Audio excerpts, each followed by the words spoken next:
ओहो हो, आपकी रिपोर्ट तो काफ़ी ख़राब है। शराब पीते हो? जी डॉक्टर साहब। बंद करनी पड़ेगी। जी डॉक्टर साहब। लेकिन एक सेकंड। डॉक्टर साहब, क्या मैं गुड़ खा सकता हूँ? हाँ और अंगूर?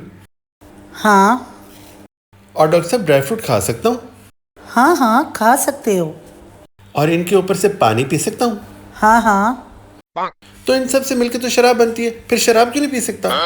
अच्छा एक बात बताओ, तुम बिल्डिंग के नीचे खड़े हो और मैं बिल्डिंग के ऊपर खड़ी हूँ, और वहाँ से अगर मैं तुम्हारे पे मिट्टी फेंकूँ तो क्या तुम्हें लगेगी? अरे डॉक्टर साहब, भला मिट्टी भी किसी को लगती है? वो तो हवा में उड़ जाएगी। अच्छा, तो अगर मैं तुम्हारे ऊपर पानी फेंकूँ वहाँ से तो क्या तुम्हें लगेगा? डॉक्टर साहब, पानी भी पहले किसी को लगा है।